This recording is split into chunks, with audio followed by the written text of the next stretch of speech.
Topo Athletic is committed to lifelong health and better movement. Topo builds running shoes for those who get out there every day, regardless of weather, speed, energy, or mood. Their distinctive fit and feel combines instinctive human movement with modern performance and lightweight comfort to help you keep going, keep trying, and keep moving. Discover the Topo difference and step into a run experience unlike any other. Hey everybody, it's Jason Bahamundi, founder and co-owner of Run Try Bike. Thank you for joining us today. We will be talking to Pat on our 66th episode of Fireside Chats. Pat is a mental skills coach and a long course triathlete as well as a gravel cyclist. So we're really excited to delve into the conversation with her, pick her brain about the skills that it takes to participate in these sports, as well as her take on diversity and inclusion in endurance sports, whether that's triathlon or, as she's today, a gravel cyclist. So while she's coming on board, please feel free to use the comment box or the little question mark on the bottom right of the screen to ask questions of Pat as we go through the conversation here. It'll be fantastic for your questions to be posed to Pat so she can help you with some of the questions that you might have. So Pat, thank you very much for joining us. Appreciate your time. Oh, it's my pleasure. I'm definitely looking forward to this. It'll be a fun conversation. Yeah, so we just spent a few minutes in the green room discussing a handful of different things. And one of the things I want to come to you with first is the pinned post that you have from November 2022 that's on your Instagram feed. For those of you that haven't been to Pat's feed yet, it discusses diversity and inclusion from her perspective, how she's creating a mental coaching space specifically for, and I'm going to read this so I don't miss any of the people you were talking to, for women, lesbians, gays, bisexuals, gender diverse, transgender, and queer members of the community. And so I want to ask you this question, two parts, right? One is why, and then two is, since November of 2022 to the end of July 2023, what have you seen in your community in the space that you're occupying? Okay, great. The why is actually pretty simple. I've been doing endurance sports since 2007, so quite a while now. And oftentimes I would go to races and I'd go with my wife. And I would look around, and number one, I would look around and doing triathlons. I'd be like, where are the women? It's largely a male sport. And then I'd also look around and go, okay, where are my fellow gays? Where are the queers? Where's my people? And it's not that I was ever not welcome. It was just that it didn't feel like there were others like me. And so I wanted to make sure I created a space where people know that they are welcome, regardless of how they identify, who they love, what gender they are. I wanted this space to be for them. And also just, quite honestly, in general, endurance sports for women, for queer population can be hard to get into, because you want to turn to people, but you're never sure, is the person I'm turning to going to be okay with me? Kind of a very small example, like 2 or 3 years ago, I went out for a bike ride and I drove my bike up. And when I came back from the bike ride, my key fob, the battery had died. So I had to call my wife and have her come give me my new keys, right? So this guy really, I'm pretty sure he's probably really nice. He comes up in his pickup truck. He's like, hey, are you okay? I noticed you got done your ride a while ago. Do you need me to hang out with you while, I was like, no. And I had to make this decision, a split-second decision of, do I say my wife is coming to get me, or do I just say, hey, someone's coming with my key? And in that split second, I decided to say, hey, someone's coming with the key. Now, again, this person, quite honestly, he could be gay. I don't know. Right. But in that moment, I was like, I didn't feel 100% comfortable. And I want to make sure anybody that lines up at a start line, if they see me, they know that they have some community. They know that they are welcome. They know that they are 100% accepted for who they are. That's kind of my why. I love it. Just so we didn't talk about this, but that's a very similar story to, I started in 2007. I also looked around at starting lines. I'm a Puerto Rican kid from New York, and I was like, there doesn't look to be a lot of people that look like my family here. I actually saw people that look like my family. I actually raced in San Juan, Puerto Rico, so of course they would, look like my family there. But that's also been the impetus for why we started this business, Run Try Bike, was to make sure that people are comfortable at starting lines and look around and see people that are part of their community or allies of their community. Right. Now that's awesome. And that's also why obviously I'm not wearing my bike jersey right now. I don't usually wear it at my house. Sometimes maybe if I'm out of clothes, but usually I don't. But on my bike jersey, I have one that has my logo on it. And on the sleeve, I have a pride flag.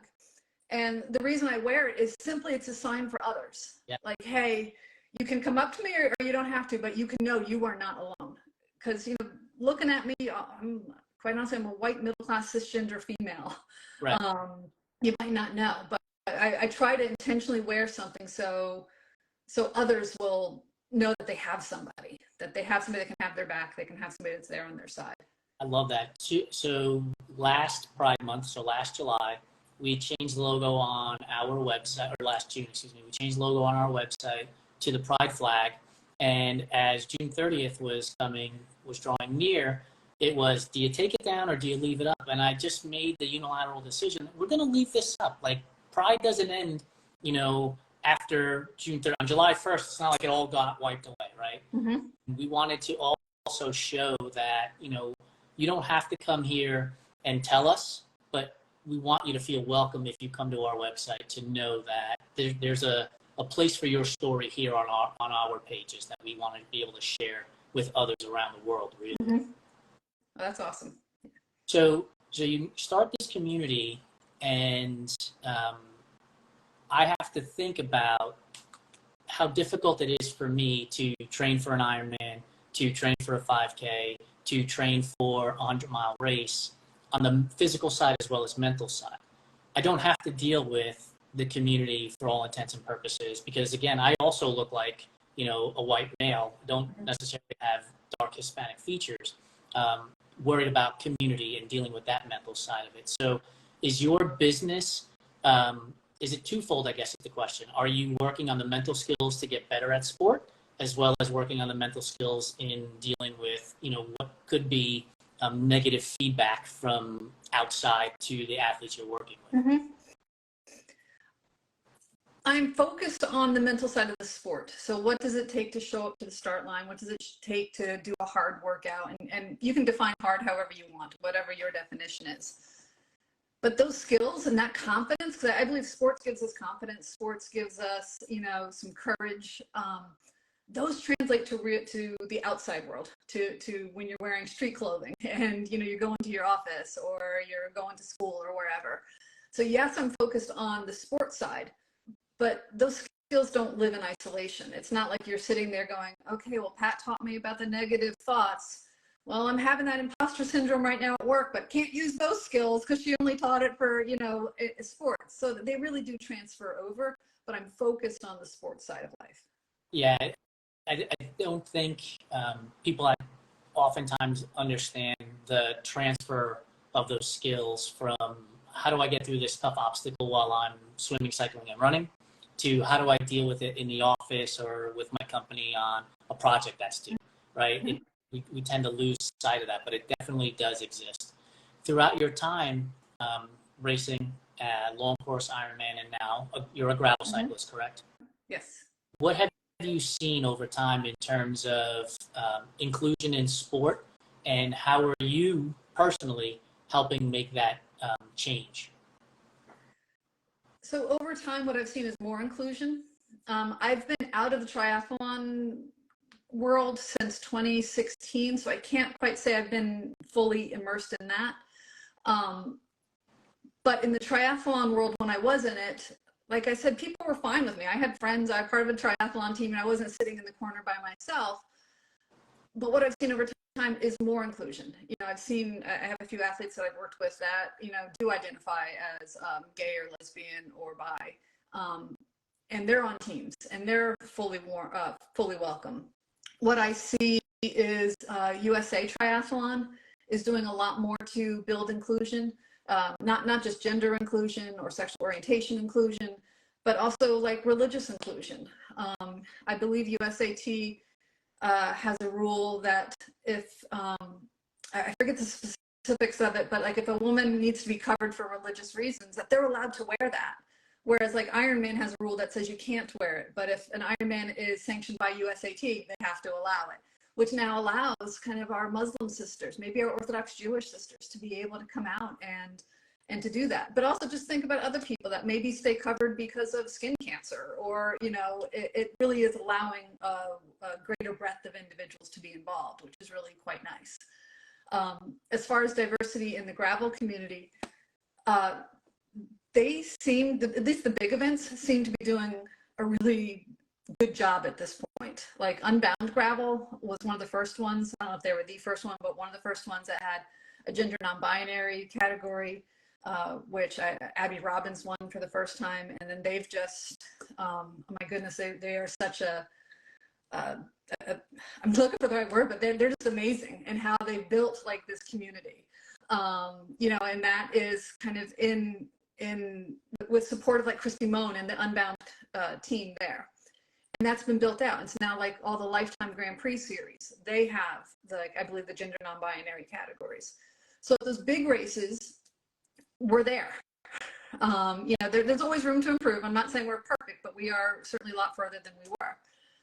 It's the smaller races sometimes that I'm not saying they're not doing the job, but you don't see it. Right. Like I did a small race in March down in South Carolina, and there was no gender non-binary category. I'm not saying that they were against it, right. But just that they didn't have it. Yeah. Whereas I'm doing a race this week, and I'm doing Dirty Kitten in Virginia, and they have a gender non-binary category. They have different age categories. You know, so they are. I'm seeing much more inclusion and much more like open arms and welcoming. Not just saying, "Hey, you guys are good," but kind of, "Come on in, we want you." And a lot of the gravel events are also, especially the larger ones, allow women to register first, because typically if the registration opens and it's a very popular event, it gets sold out really quickly, and oftentimes it's mostly men. Right. So some of the gravel events, like, all right, we're putting 50% of the side of the slots for women or gender non-binary, and the other 50% for men, and then letting it fill up over time. So I'm seeing much more inclusion, which is really quite delightful. Our challenge is that a lot of the gravel races specifically are in more rural areas. And I can tell you personally, I do question, you know, kind of like I question with my key fob with the guy in the pickup truck. I'm like, okay, when my wife and I drove to Unbound, we're going through parts of Missouri, and I'm like, I don't know if, you know, do I get out of the car and I'm like, "Hello, good friend, how are you today?" Or do I refer to her as my wife, you know? Yeah. So the events themselves seem to be getting there, but there's still just this safety concern. Yet, what I also love is that when we are out there, when I'm wearing a pride flag, or when Abby Robbins is wearing queer gravel, or when Gravel Collective is also wearing they don't have the pride flag, but they have rainbows on their sleeves. We're seen. Yeah. We're getting out there, and people actually will talk to us. And it's through conversation, it's through connection that change will happen. You know, change is not going to happen with me spouting off my views in my living room to my wife and cats. Just like it's not going to happen if someone's spouting their views on their, you know, with their wife and their dogs or whatever, you know? Yeah. We need to actually be together and kind of connect. And that's when change will happen. I love that. We are big fans of Abby. I just watched their documentary, you know, Making Our Space, about Unbound, and was introduced to two additional non-binary athletes that I didn't know anything about. So immediately went and followed their Instagram pages, and it is amazing what they have done, and I hope that we can continue to keep those conversations going so that people can learn from each other. Mm-hmm. For those of you that are just joining us, my name is Jason Bahamundi. I'm the founder and one of the co-owners of Run, Try, Bike. We're talking to Pat Spencer. We just had a conversation about diversity and inclusion in endurance sports. Pat is a mental skills coach, and we're going to dive into that a little bit here now. If you have questions for Pat, you can either type them into the comment box there, or type it into the little question mark that's on the bottom right hand of your screen as well, and we'll get them over to Pat. So Pat, you mentioned that in 2016 is kind of when you separated from Ironman and triathlon and started moving into gravel cycling. Was there an impetus for making that change? Was there something that caused you to move from one sport to the other? Yeah. So 2016, I was training for Ironman Mont Tremblant, and that was going to be my, I think, fourth Ironman over 5 years. So I did one in 2012, and then one in 2014, 15, and then it was going to be 2016. And unfortunately, like a lot of triathletes, I kept getting this message of, if you lose a pound, you'll be a little bit faster. Not that you were overweight, not that you're fat, but just, if you're riding uphill, yeah, you've heard it too. Okay. So I didn't fuel very well, and again, not intentionally under fueling, but just being like, okay, you read books like Racing Weight and stuff like that. And that's the message that we got, right? Yeah, you read it. Is absolutely, you could tell my story and I could tell your story because they are identical. Went through the same thing. Well, I'm sorry to hear that you went through it. I don't want to say good, because it's not, because it's no fun. Because in 2016, I lined up to do Ironman Mont Tremblant, and like the training, I hadn't felt very good going into it, but I had that mindset of, okay, this is not supposed to feel good. Just get out there, get done. It's just, all my friends were up there. My whole team was racing. My parents were up there. My wife was up there. And I was like, okay, just, get it done. I did the swim. I did this. I'm a pretty decent swimmer, so I did that, and it was okay. I got onto the bike, and they didn't literally fall off, but it felt like the wheels came off. Right. It was, it felt like somebody had tied a parachute to my back. I had zero energy to get going. I made it not quite the first full loop, because it's a 2-loop bike course. So I, like within the first 10 miles, I was like, I can't do this. And, choosing to DNF is never an easy choice. And so I have what I call the 4 C's, or actually it's the 3 C's of stress hardiness, but I added a 4th, and it's connection, commitment, challenge, and control, commitment, challenge, and connection. Those are the 4 C's. And I'm on the bike, barely moving forward. And I'm like, okay, what do I have control over? I have control over my nutrition. I have control over if I keep going. I don't have control over much else. I'm committed. Initially, I was committed to finishing the race. That was my goal, was to finish. But as I was out there, I'm like, I'm actually more committed to being healthy. My goal changed.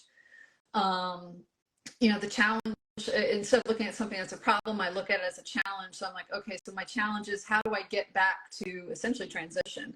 I'm like, or do I stop at an aid station and have somebody come get me? And then connection was, okay, I have my friends, I have my family, what would they think? What would they want me to do? And I could kind of hear my mom and my dad and my wife all being like, don't be stupid, quit, So I did. I got myself back to T1, and that was it. I was like, I'm done. Never did triathlon again. And I wasn't sure I was going to be able to do sport again, because I just didn't feel very good. Okay. And so I'm the type of person that needs to do something. I'm like, that's it. I'm going to be a photographer. So I buy a camera. I start taking pictures. And then I got connected with somebody at Rutgers University, because I live in New Brunswick, or near New Brunswick, New Jersey. Okay. And I got connected with somebody in the exercise science program, and then he connected me to his wife. That's my friend Michelle. And she got me doing strength training, and then worked on my nutrition. And about 2, maybe 3 years later, I ended up getting a gravel bike, and I'm like, I'm never racing. Well, and then like a year later, I'm doing Unbound, So I ended up getting the gravel bike, enjoying it, and now I do gravel races. But I don't go in it with the mindset of I'm competing. The only person I'm competing with is myself. And it's not competing for a time. It's competing for, how much fun can I have out here? Oh, that's awesome. How, can I challenge myself? Can I push myself hard? I don't want to just be sitting there, doing nothing. Right. But how hard can I push myself to know I'm doing well and to still enjoy the day?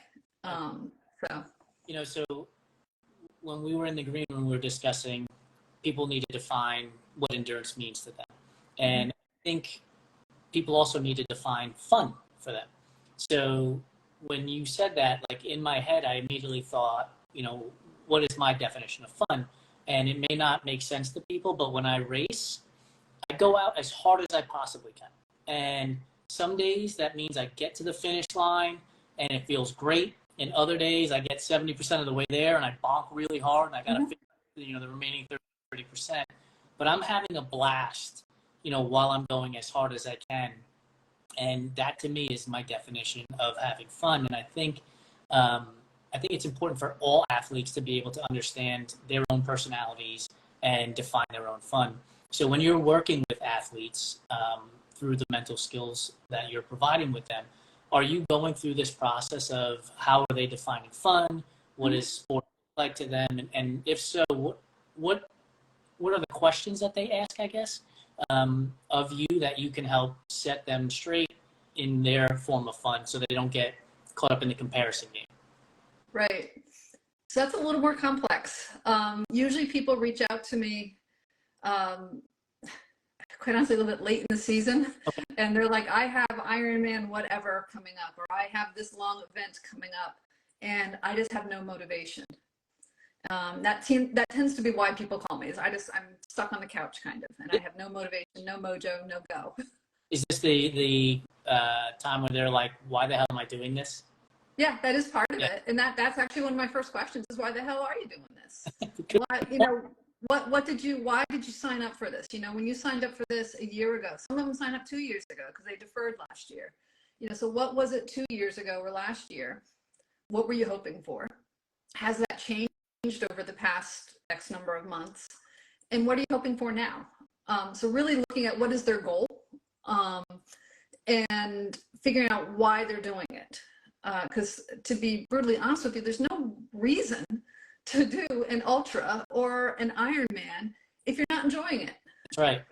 It's quite honestly, the entry fee is just money. And I know that sounds incredibly privileged, but I'm like, it's just money. Right. It's not your health. It's not your joy. It's, but usually they come back and like, no, I want to do it. So then we find ways to find joy. And usually what's happening is people are feeling disconnected from either their family or their friends, or maybe they've been injured and they're not feeling quite up to where they were. So we are going to go back to the why, which I kind of look at as, what's the commitment? What are you actually committed to? Right. Are you actually committed to finishing this Ironman, or are you actually committed to challenging yourself and pushing yourself as hard as possible? And if we can identify what that why is, then we can probably actually get them back on track to doing whatever that race is that they wanted to do.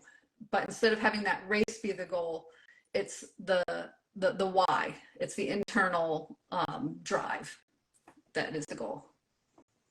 Excuse me. Yeah, for me, again, I've been doing these sports as long as you have, since 2007. And, when I look at a screen for a register button, one of the first questions I ask myself these days, because I DNF'd an Ironman in 2019, is, why am I registering for this event? Right? If it's an ultra and it's going to take me 4 or 5 hours, right? I could go run 4 or 5 hours without paying the entry fee. So why the entry fee to be a part of this particular race? Do you find that sometimes athletes realize they don't have a strong enough why, and they're like, you're right, Pat, I don't want to do this, and they'll go try to figure something out. Maybe they become a photographer. Yeah, no, sometimes they do. Sometimes they're like, okay, well, maybe it's not this race. Maybe it's a smaller one. Or maybe it is something completely different. Usually they end up being still somewhere in the sport. But it's that they can get back to the why. And I'm not going to tell somebody to not do a race. Someone says, I'm signed up for Ironman Chattanooga and I just have no drive for it. I'm not going to say don't register. I'm not going to say don't do it, but I'm going to say, so let's look at what are the options. Let's run through what the options are. Let's run through why you signed up for it originally, why you're thinking of quitting, or not quitting, but why you're thinking of not doing it. And, a lot of times I see a lot of athletes that say, well, quitting is not an option, or not doing is not an option. I'm like, it certainly is an option. You could show up on race day and be like, you can walk down to the mat. Your toes could be in the water, and you're like, no, peace out. I'm turning around and going back. Nobody is forcing you to do this. I did that. I lived in Dallas, Texas at the time. It was a St. Patrick's Day sprint try. So it was March and it was cold. Mm-hmm. And we're standing on the pool deck and I'm like, wait a minute. We got to get in the water, get out of the water. It's freezing. And then ride a bike. I was like, I don't want to be this cold. Like, I just don't want to do this. So I walked back to transition, packed up all of my gear. And as I'm walking out, the volunteer is like, you're not racing? I'm like, no, it's freezing out. Like, I zero desire to do this. So I put all my stuff away and then I went and ran around the area that the other athletes were participating in, my friends, and I had a great time running and not having to worry about being frozen. So yeah. we, for lack of a better phrase, we always have options, right? Yeah, we do. And I think it actually frees people Yeah. up. If they can say, you know what, I actually am choosing to do it. Now it's actually a choice. Whereas previously it felt like it was a demand. Even though they're the one that signed up, it still felt like it wasn't a choice at that point. Right. And so if the person can go through and sit there and say, okay, well, I really do not want to quit. I want to do it. Okay. And usually that gives them the motivation to get out there and do it. So what got you motivated to start, 16 years ago in this stuff? What was your why back then and what's your why today? So my why back then in like 2007, I grew up I'm 51, so I grew up a long time ago. Not that long. I turned 50 at the end of this year. It's not that long. Okay, good. So you're also a child of the 80s. You remember the movie Singles, Breakfast Club. Yes. Oh my God, Breakfast Club. And Pretty in Pink, all of it. But we can talk. That'll be a whole nother podcast. But I grew up swimming. I grew up as a competitive swimmer. I was never fast. I'm a really good endurance swimmer, but not a short distance swimmer. And I also loved bike riding as a kid, just casual, like around the neighborhood and stuff. Yeah. So in like 2006 or 7, one of my colleagues said, hey, I'm doing the Danskin Triathlon. Do you want to do it? At the time, I was quite a bit heavier than I am now. And I was like, what the heck? I know how to swim. I have a bike. I can put together a 3-mile run. Let's do it. And I did it just simply because she asked. And I was like, it'd be a good challenge. I lost some of the weight. I was feeling a little bit better. I love moving. And I show up to the race. And everybody was super nice. Like I didn't know how to rack a bike. I was like, where's the changing tent? How do I get out of my bathing suit? They're like, no, you wear it on the bike. I'm like, you do what? I'm like, do you understand the chafing that might happen? So I did the race and I loved it. I absolutely loved it. And it gave me the motivation to actually go to the gym multiple times a week. Whereas previously I'd go to the gym sometimes, but I didn't have a focus. Yep. But now it's like, okay, I'm going to do the treadmill and then I'm going to go swim and then I'm going to do this thing and that thing. So it gave me structure, it gave me focus. Eventually it gave me community and it gave me a challenge, which are all things I love. Yep. And it just grew. And I did the sprint and my parents were there and they're like, promise me you're never doing an Ironman. I was like, only crazy people do Ironman. Hello. So I fell in love with it. And, I loved going to the races. I did Challenge Roth. I went to Germany. I made it an adventure, so that was why I did it. It's amazing the parallel between your experiences and my experiences. Because my first triathlon, and I have an article coming out about my first triathlon experience coming out on our website on August 8th, but it was literally in a pool where I actually walked because the pool depth wasn't over my head, right? So I could actually walk in the water because I was exhausted, had no idea what I was doing, putting on cycling shoes and riding a bike and then running, like an unmitigated disaster, I guess is what you could describe it as. But to your point, I fell in love with the challenge. And I'm telling this story in part because for those of you who are just getting started in this stuff, don't expect to be perfect on day one, right? Like this stuff is hard. It's a mess. You'll have no idea what you're doing. You're going to ask yourself, what's fuel? Water. Like there's just so many different pieces to it. Enjoy the journey. And to Pat's point, you'll be back in the gym working harder because you now have a stronger why than you did before that first race. Right. One of the questions I have written down is when people come to work with you, but you mentioned that most people come to work with you, a little later than they should. So advice for those who are about to get started in endurance sports, when would you, if you had utopia, if you had all the power in the world to say, come talk to me now, when do you think athletes should start talking to a mental skills coach like yourself? I would love to see it like on day one. Like the first time they go out for that run and they're like, oh my God, this is hard. Give me a call. Let's talk through it. Because guess what? It is hard. That's part of the fun, is that it is hard, but it is doable. And, a lot of people kind of suffer in their mind alone. Yeah. And it's like, you don't have to. So in my utopia, it's almost like, take a week or two off now after the end of the season, but then when you're connecting with your coach, when you're connecting with your nutritionist, connect with me. Yeah. And let's work together to come up with a plan that you can practice, because these actually are skills that you can practice. And the more you practice them, the easier they are to use. And then it has a really wonderful benefit of, if we've practiced these skills, if we've practiced self-talk, if we've practiced visualization, it's going to come in easy when you use it on the race day. And it's going to actually take away some of your decisions, because part of the fatigue we feel when we're out there swimming, biking, running, part of the fatigue is decision fatigue. Yeah. It's thinking, do I need to drink? Do I need to eat? Do I need to turn? What is this person doing? Should I speed up? Should I slow down? Yes. We're making decision after decision after decision. And with the mental coaching, I can help you take away some of those decisions. We can talk about them beforehand, so you go in with the plan.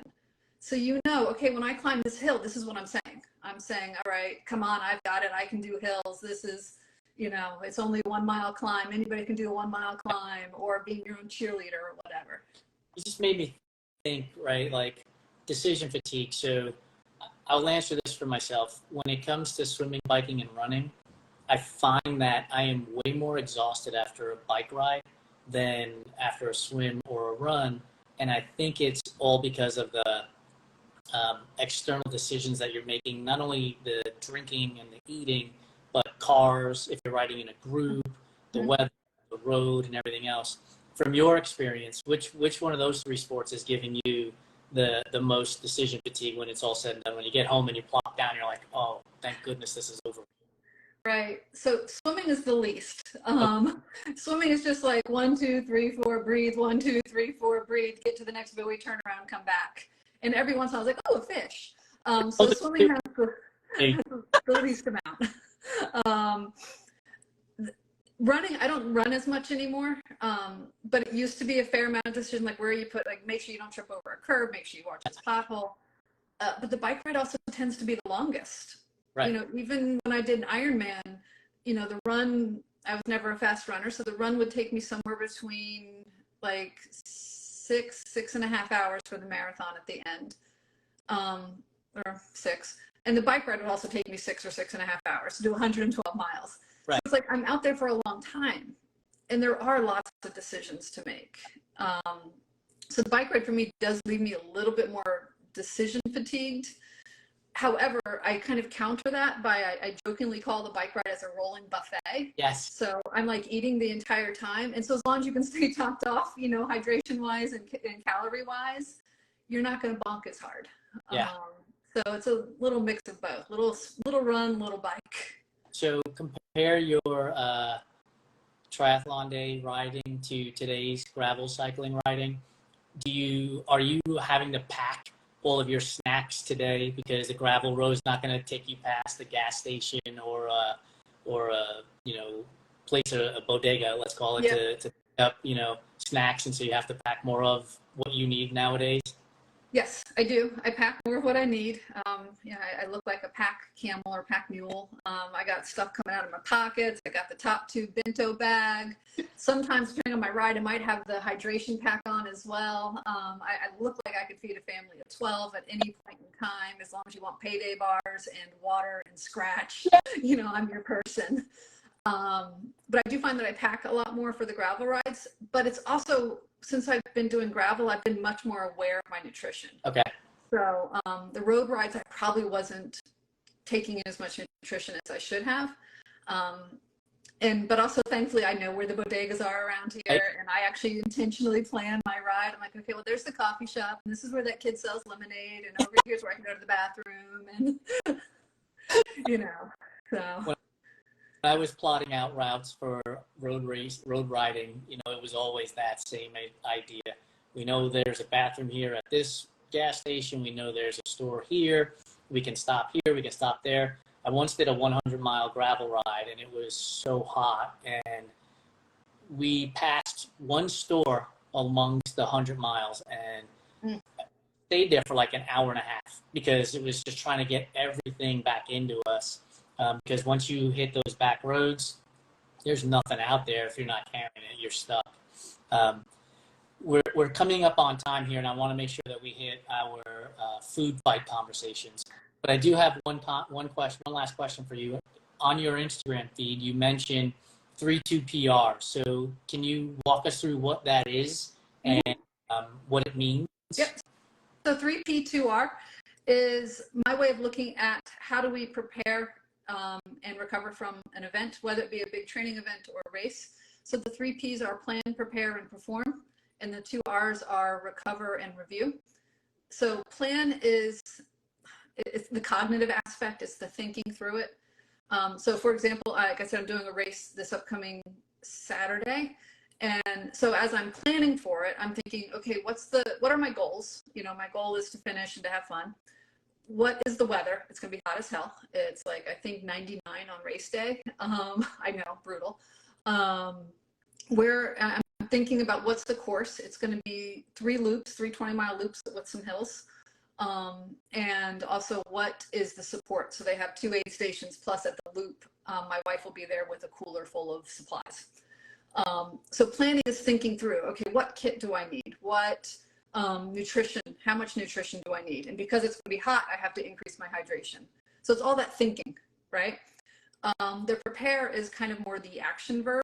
It's the gathering. So I've taken my plan. All right, I know I need the total of 6 bottles. I'm going to have 3 bottles, so I'm going to switch off. So I'm going to actually pack those bottles, pack the nutrition, pack the stuff I need, pack my kit, pack my bike tools, so that's the preparing. It's the gathering to make sure you have everything. And the planning and preparing can happen like days and weeks going into it. So like last week I went to the supermarket and bought my snacks, so I'm not waiting till the day of. And then perform is just what it says. It's perform. You get out there, but you also adjust. You adjust as needed. So I do know for a fact that the race will not go as I have planned on Saturday. I know that I will hit a bump and maybe knock off some hydration, or I will be hotter than I think, or, who knows. But so the performing is actually doing it. There's also the mental part. There's also the mental part of planning and preparing. So thinking, okay, I know it's hilly. I know for me, the last 5 miles of any loop is where my mind tends to go negative. So my plans, I'm like, all right, what am I going to say to myself? What am I going to do? The day before the race, I'm going to ride the last, hopefully 2 or 3 miles just so I can see it. So that's the plan, prepare, perform. Recover, it's kind of self-explanatory. You get rehydrated, you get some protein in you, hopefully you get some sleep. And then review, I think, is actually the most important part because it helps us with our next event as well. And the review, it's looking at what went well. So looking back at the planning and preparing and the performing, did you have the right kit? Did you have the right nutrition? Did you have the right mindset? Looking at both positives and negatives, but looking at what you actually have control over. So when an athlete says, oh my God, the race was horrible because it rained the whole time. Well, the rain contributed to the race being horrible, but what else was it? Did you not have the rain jacket? Did you not have the right shoes? Did you just not have the right mindset? Were you too worried about slipping the whole time? So what in that review, what is it you have control over that next time you can take and use? So that's the 3P2R. I love it. It's a lot more formal than what I've used in my own head for 16 years, but I love the idea of doing it that way. It makes life a lot easier for the athlete. I think if we can remove our own obstacles, right, by going through that process you just did, it makes race day, to your point, more fun. Because now I prepared and I've got everything. And I agree with you. I think the review part of that is super important. I think, writing a race report, whether you post it publicly or you do it for yourself, is super important because you'll actually remember that as you go to prepare for the next one. Mm-hmm. Okay, make sure I pack my rain jacket this time, or whatever it might be that you missed out on. Right. So that's where can people find you, Pat, so that if they want to work with you on the 3P2R concept or the 4Cs, and make sure that they're getting in touch with you on day one, not 3 weeks before the event. Yeah, the easiest way to get hold of me is either through Instagram, which as we're on live right now, that's easy to find, but also through my website. It has all the links, and my website is Getting Your Mind in Gear. That's the name of my business, is gettingyourmindingear.com. On Insta, it's Getting Your Mind in Gear with all underscores, like getting_your_mind, whatever. But so yeah, Getting Your Mind in Gear is the easiest place to find me. And on that, there's my email. It has links to my Instagram, has links to Facebook. And, also on my website, you can schedule a free 20 to 30 minute consultation so we can talk and even just make sure we're a good match. So yeah, I would love for people to check out Getting Your Mind in Gear. And also on that, I have a little pop-up would come up. And if you put your name in your email, you get a free PDF with what I call Runner, RUNER, which is a way to deal with some of the difficult thoughts and emotions that kind of come up. So you get a free thing. So definitely, hit up my website, sign up for that. And also hopefully in the relative near future, next few months, I've been working on creating a video course where I'll have different modules going over different aspects. So if you sign up for the newsletter, you'll be one of the first to know about what I have coming out. Awesome. For those of you who are just joining us, we're about to get into our food fight portion of the conversation, but if you stay on Instagram, you'll be able to watch this video. If you have to go, we will have it on our website on Thursday and then via podcast on next Monday. So you'll have more than one way to be able to get the information that Pat has shared with us throughout this entire conversation. So Pat, you ready for our food fight portion of the conversation? So are you a native of Jersey? Are you born and raised in the Northeast? Not really. My father was in the Air Force, okay. And so I was actually born in Arizona, lived in South Carolina, but most of my life has been in New Jersey. So I guess I can say I'm a Jersey girl, but I wasn't born here. Well, I'm a New Yorker, like I said. So my first question is pineapple on pizza, yay or nay? I'm going to have to go with nay. Yes. Our path of friendship is getting longer. We've had a lot of experiences the same, and you're a nay on pineapple on pizza. Oreos. Are you an old school Oreo or are you a double stuff Oreo fan? The stuffing is the best part in my opinion, so I'm going to have to go with the double stuff. But I'm not. If somebody hands me the old school one, I'm not going to turn it down. I'm going to break the top off. I'm going to take my teeth and scrape off the, and then eat it, and dip the parts in milk. Oh no, we just took the exit off the turnpike. We have to get back. Licorice. Are you a fan of licorice or not a fan of licorice? I like licorice, but not every day. Okay. It's not quite a special occasion, but it's okay, every once in a while I like the licorice, and I like the black jelly beans that are licorice flavored. Okay. So the red ones are out. Red licorice is out? It's not out. So I'm also a Rutgers football fan, and every time Rutgers, we go to their games, we have season tickets. Every time they score, there's a lady in our row who brings in red Twizzlers, and she throws them to everybody. If Rutgers scores, I have to have a red Twizzler. I love it. Thankfully, they don't score that often, but when they do, we have to have the red Twizzlers. Does it make you a Twizzler fan over a Red Vines fan then? Because you have to have. Actually, yeah. I'm going to go with Twizzlers. I love it. Peeps. Are Peeps a real candy, or are they just marshmallow covered in dust? They're marshmallow covered in dust. Yes! Oh, this is going to be fun. This is great. Candy corn. Real candy or earwax covered in sugar? I also like candy corn, but I don't consider it real candy. Again, I'm kind of like, I break it, like I bite it in little, I'm like, well, here's the orange piece. Here's the yellow piece. 51 playing with the candy like I'm 6. I love it, and it's all tasting the same. So It all tastes the same, and none of it is great, but I love it.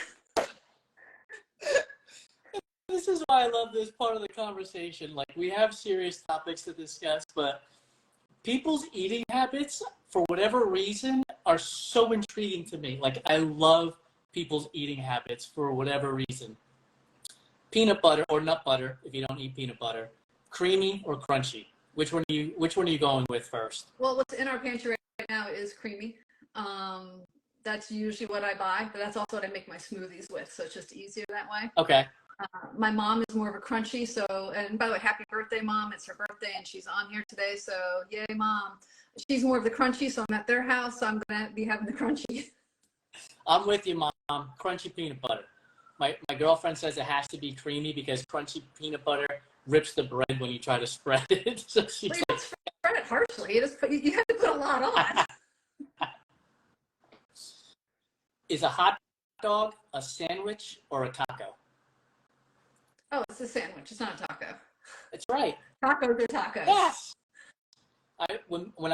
When I first thought about that answer, I thought to myself, I've never seen like a tortilla that's like 3 inches wide on each side that you slap a hot dog in like bread. Right. You know, so no, and I'm not sure you can get a hot dog in like, Cozumel. Like, I'm not going to go to Cozumel and get a street hot dog. I can get a street taco though.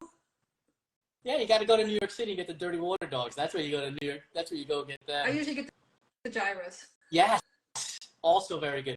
Are you a fan of the roasted peanuts in Manhattan? If you go to Manhattan on the street corners? I've had them. I do like them. A little guilty pleasure. Nothing on the street corners that's actually good for you or healthy. I'm not sure could ever actually pass a health inspection. But Definitely, they definitely wouldn't pass a health inspection. But when I was younger, I worked in Manhattan, and my coworker, one of my best friends, loved the roasted nuts. And down the hall from each other, and he'd call me up and be like, "Meet me downstairs, nuts for nuts time." Like, and we would just go and he'd get his bag of roasted peanuts or whatever it was. He absolutely loved it. Mm-hmm. Couldn't live without it. Red velvet cake, is that a real flavor or is it chocolate cake masquerading in red food dye? It's chocolate cake masquerading in red food dye with really good buttercream. Yes. Do you have a favorite cake? Because clearly it's not red velvet. It's not. I do enjoy a red velvet. If I'm ordering like from a cake display, they actually don't usually have it. It's strawberry cake. I like strawberry cake with strawberry frosting. It's one of my favorites. Very. And I also love the old school vanilla cake with chocolate frosting. Yeah. But I'm a big fan of strawberry frosting. I'm a carrot cake guy. Like, I love carrot cake. Yeah, I'm not turning it down. Someone's offering me red velvet, carrot, chocolate, vanilla, peanut, but I'm not turning. I'm like, okay, just give me a fork. Let's go. What about pie? Do you like pie? I do like pie. And your favorite pie is? Oh my gosh. I do like a good pumpkin pie. My dad makes a really good pecan pie. Apple pie, of course. But really, I love strawberry rhubarb pie. Interesting. It's like the little bit bittersweet with strawberry. A little bitter, a little sweet. Yeah. And there's also really good banana cream pie that I think Cheesecake Factory sells. Gotcha. That is really delicious. Key lime pie is my favorite. I like that. Oh God, yes. Oh my God, yes. I think we're becoming best friends. I know. Let's invite you over Thanksgiving. We'll get some key lime pie and call it a day. I'm so in. My mom will bring the chunky peanut butter. It'll be great. Perfect. What's your go-to recovery food? You've just had a long, hard race or a long, hard training session. What's your go-to recovery food? I love soft pretzels, salted soft pretzels. I could eat those all day. After I'd done, I think I was Timberman, half Ironman, I had a bagel with peanut butter and pretzel sticks and a banana. That was my recovery meal, and it tasted so good. Do you know Maria Simone from No Limits Endurance Coaching? They used to be out in Jersey. She's in Colorado now. I don't know her, no. So Maria is a dear friend of mine. She was a coach, and I now coach under her umbrella at No Limits Endurance. And I paced her at Rocky Raccoon a number of years ago, and she pulled out these pretzels in the middle of this 100-mile race. And she's like, I have to have these, and they're wonderful and everything else. And I was like, okay, I'll try it. And it just became glue, like, because it just got stuck there. Mm-hmm. How are you running 100 miles and eating this glue at the same time? And she's like, I don't know. I love it. You know, this is mile 70, so, you know, it's not like she's thinking clearly. She's like, it's just fantastic for me, and I love it. So she's on the pretzel bandwagon, too. And I think she said she orders them shipped to her from, like, a Pennsylvania pretzel somewhere. I mean, amazing. You know, the things that we do for the things that we like in these sports, it's great. Your favorite pre-race meal, not the morning of the race, but then, you know, whether it's a night or 2 nights before, what's your go-to meal? My usual meal go-to is wherever we're at, I can always find a Walmart, and I get rotisserie chicken and a bag of instant rice. Oh. And so a little bit of protein, a little bit of rice, lots of water. I tend to not drink before races. After the race, I might have a beer, but before the race, I don't. But rotisserie chicken, rice, maybe potato instead of rice, depending on what they have. Every hotel room has a microwave, so I can heat up the rice. I can heat up the potato in the microwave too, you know, so it's my go-to, and I know that it's there. When I did Challenge Roth, they did not have a Walmart, so unfortunately I had Chinese food truck food, and it did not work well. Do not recommend. Highly do not recommend. I was hoping you told me it was the best thing you've ever had in the performance, but in my mind, I'm thinking to myself, there's no way that's a good thing. It was not. I was like, oh my God, this is horrible.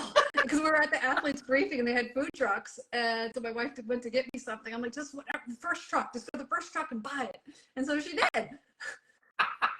And I was like, and it would taste good in the moment, but I was like later that night, I'm like, oh my God, I'm so bloated and everything is just sitting in my stomach. I might sink in this canal tomorrow. These are the stories. This is exactly why I started this business a few years ago. It's these stories. We train hard, we race hard, but you know, shit happens. Like, things happen, and we have to laugh at them and have fun with this stuff. Because otherwise, you'll get burned out. Absolutely, will just get burned out if you take it too seriously. Last 2 food fight questions. What's your favorite ice cream flavor? Okay, I love banana ice cream, and up at my parents' house in Connecticut, there's a place called Michael's Dairy, and we've been going there. My grandparents lived up there, so we've been going there for over 50 years. And they make watermelon sherbet, and I can't find watermelon sherbet anywhere else. So that's my number one, is the watermelon sherbet. And because I can only get that there, banana ice cream is my number 2 everywhere else in the world. I was fully expecting strawberry, since you've gone cake and pie on strawberries. Yeah, well, I do love strawberry. My favorite's actually 1 scoop of banana, 1 scoop of strawberry, a little drizzle of chocolate syrup, and now you've got something really wonderful. I love it. And your favorite candy bar is? Okay. Nice. Candy bar. I love the adamant response, the quick adamant response. It wasn't a thinking thing. It wasn't like, oh, maybe it's this one. I love it. No, I had the payday bars. It's what I eat on the bike. It's what's in my kitchen right now. I have them in my car in case I get a little I needed some food in the middle of my workday. Fantastic. Pat, thank you so much for joining us. I've had a blast. We'll have to have you back on because our stories are way too parallel, and I've had so much fun laughing and talking with you about everything that we covered today. Yeah, this was fun. Before you go, where can you remind the people where they can find you so that they can get in touch with you? Yeah, it's at my website, gettingyourmindingear.com. So just, gettingyourmindingear.com, or also on Instagram, but the website's the best place. And we'll be tagging her account on Instagram here. So if you're watching the show, just tap the name and you'll be taken to her. Pat, thank you again so much. We'll talk to you soon. Thank you so much. Bye-bye. Have a good night.